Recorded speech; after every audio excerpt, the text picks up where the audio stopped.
So, as Donald Trump was taking the stage for his midday rally in Rocky Mount, North Carolina, this article dropped that's titled, Latin music superstar Nicky Jam retracts Donald Trump endorsement, says he's stepping away from politics, quote, Puerto Rico deserves respect. Donald Trump is still facing massive amounts of fallout from Latino music superstars and the Latino community, the Puerto Rican community, after his Madison Square Garden rally, and you guys will remember Nicky Jam after I play this clip. Latin music superstar Nicky Jam. Do you know Nicky? She's hot.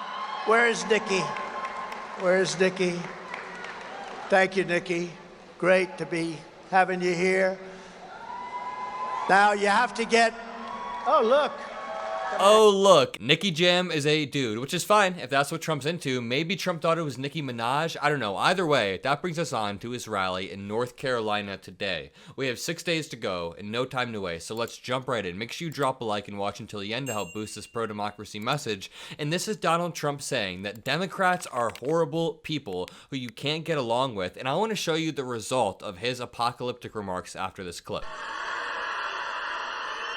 And this election is a choice between whether we'll have 4 more years, think of this, 4 more years of gross incompetence, the most corrupt, horrible people. These are horrible people. Oops, we should get along with everybody. They're horrible people. You know, some people you just can't get along with. Some people you just can't get along with. He calls us the enemies from within. He says that America is a trash can, a dumping ground, a garbage can. And Joe Biden says one time that MAGA supporters at Madison Square Garden were garbage for cheering on these jokes, and everybody loses their mind. MAGA acts like it's the worst thing to happen in America since 9/11. Donald Trump acts like Joe Biden called for his execution when all he said is that Trump supporters are garbage for cheering that on. And you know, Donald Trump says this time and time again. That's why this happened just today. Teen Trump supporter in Florida charged with threatening Harris voters with machete. An 18-year-old Donald Trump supporter is facing a felony charge after police say he threatened 2 Kamala Harris supporters with a 2-foot machete as they campaigned outside a Florida early voting site.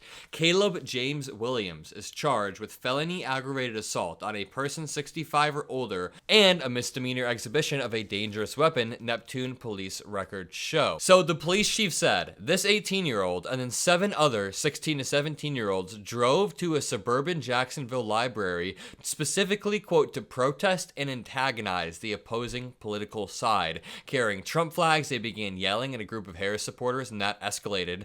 Key displayed a photo taken by a witness of a smiling Williams, quote, brandishing a machete in an aggressive, threatening posture over his head. The Harris supporters he allegedly threatened are women aged 71 and 54. That is absolutely terrible. These 16 and 17-year-olds are just harassing people. Quote, this goes way beyond expressing freedom of speech. To say your piece is your First Amendment protected right, but that goes out the window the moment you raise a machete over your head, the police chief said. Very, very well said. And my broader point here is you can directly connect these Trump supporters doing this with Donald Trump saying these people, you can't get along with them. They are the enemy from within. What did he just say in that clip? He said, some people you just can't get along with. You can never get along with them. In this next clip, Donald Trump claims that nobody ever leaves his rally. Meanwhile, people in the back are walking out. And I do want to point over on the right, these pillows are selling for $14.88. That is a Nazi dog whistle. Everybody loves our rallies. We never have an empty seat. They try and demean us like that horrible, horrible person that I debated where she said, and people leave early. Nobody leaves early. If I saw them leaving early, you know what I would say? And ladies and gentlemen, thank you very much. And make America great again and not leave. Everybody loves it. It's almost so perfect that this guy could be a plant. I mean, right when Donald Trump talks about people leaving, he dips. Rallies, we never have an empty seat. They try and demean us like that horrible, horrible person that I debated where she said, and people leave early. Nobody leaves early. If I saw them leaving early, you know what as I he would leaves. say? In this next clip, somebody in the crowd yells out that Kamala is an idiot, and then Donald Trump says, I like this guy. I like the audience here, even though if she's such an idiot, why didn't he debate her or do the town hall on CNN with her?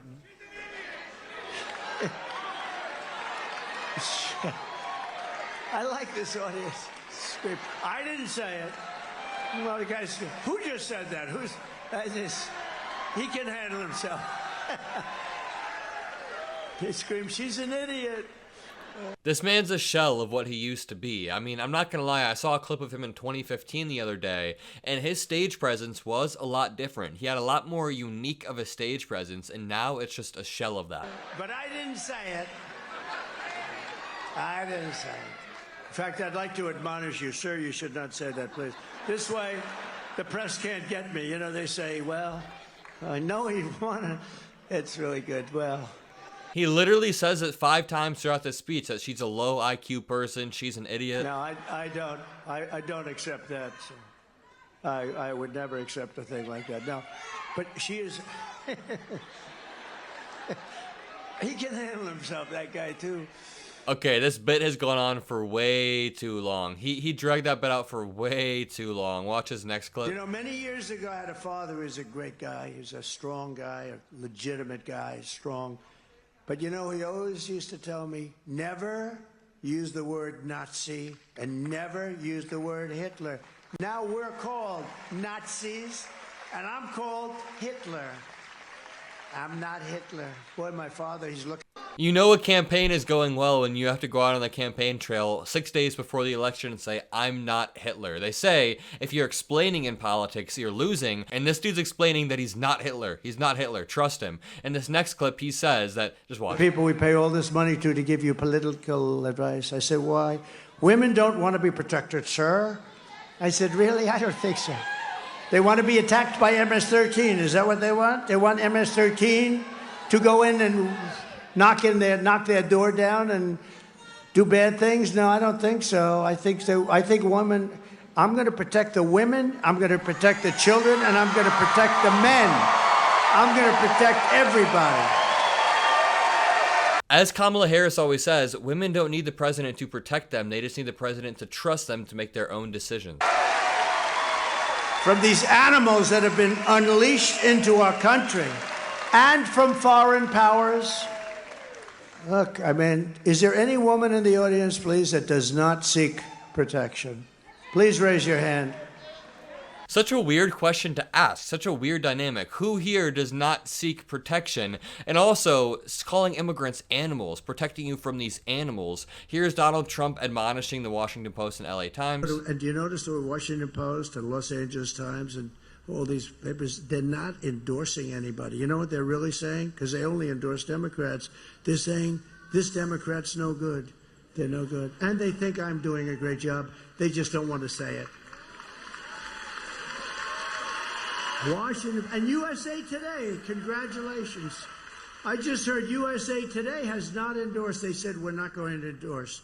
That means they were all about to endorse VP Harris until their billionaire owners said not to. And also, some of these newspapers may be nervous. If Trump gets back into power and takes retributive actions towards these newspapers and endorsed VP Harris, you know, it's kind of scary that these newspapers are already curtailing their behavior to fit what Donald Trump wants to see. Really quickly, I want to read this article titled, Harris Leads Trump in Wisconsin and Michigan Poll and the Tide in Pennsylvania, according to CNN. The Democratic nominee, VP Harris, leads Donald Trump. In Michigan, Harris leads Trump 48% to 43% among the state's likely voters, while Harris is ahead of the former president 51% to 45% in Wisconsin. The polls released Wednesday found these are amazing polls. 48% to 43%, 51% to 45%. Let's see if this is factored into 538 yet. Maybe. It seems like it's gapped up a little bit. If we scroll down here, we can even go to Wisconsin, and you can see that it hasn't been updated yet, but once it is, then Kamala Harris is, okay, so she wins Wisconsin 55 times out of 100. These odds are getting better and better. Here's one more clip of Donald Trump saying that if God came down, he would win California. Without fail. Because I believe that if we had an honest election, if God came down from on high and God said, I will be the voting tabulator for the day, I believe I would win California because I do great. This dude is absolutely delusional, and there are reports behind the scenes that he knows he's going to lose this election. One more article that reads, CNN analyst explains why polls may be underestimating VP Harris. And this should give you a little bit of hopium if you've been feeling down. And I'll try to do that with all of my videos for the rest of today and for the rest of the next 6 days until the election. A series of polls in recent weeks show Trump opening a narrow lead over VP Harris, which is true. I mean, it's about neck and neck, but Donald Trump does have a lot of electoral electoral path to victory. We just need to face that. But CNN analyst Harry Enton suggested that the former president's position might not be as strong as it looks. It's the great question, John. Is there any precedent that the polls will underestimate Donald Trump once again? Because that's all we hear about. Oh, Donald Trump's going to outperform his polls. So I went back and checked out whether or not a party outran the polls 3 presidential election cycles in a row in the key battleground states.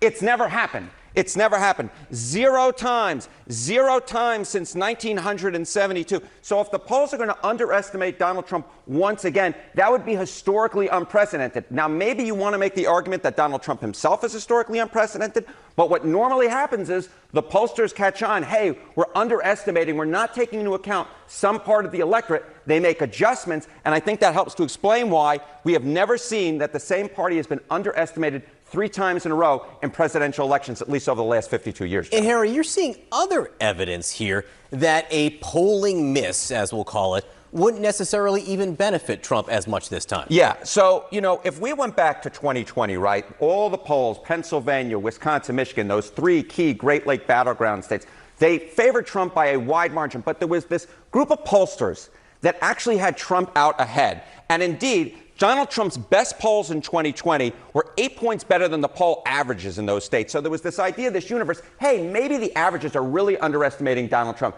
This time around, the question that I had was, are there still these polls that may indicate that the averages are really underestimating Donald Trump? This time around, there's really not the evidence for it. The best polls for Trump actually only have him running about 3 points ahead of the polling average in the key Great Lake battleground states. Boom. So that should leave you with a little bit of hope. And also, there could be the chance that since we underestimated Trump in 2016, corrected in 2020, but still underestimated him because Biden was supposed to win Michigan or Wisconsin by 7 to 8 points, and he won it by 1 point. So they still underestimated Trump. Maybe they've overcorrected twice in a row, and now it will be in favor of VP Harris, as Harry Enton explains there. I want to play this clip of Donald Trump saying that the U.S. is an occupied country, using this apocalyptic rhetoric, acting like we're in the Mad Max universe, as Tim Walz would say. The United States is now an occupied country, but it will soon be an occupied country no longer. We will not let this happen.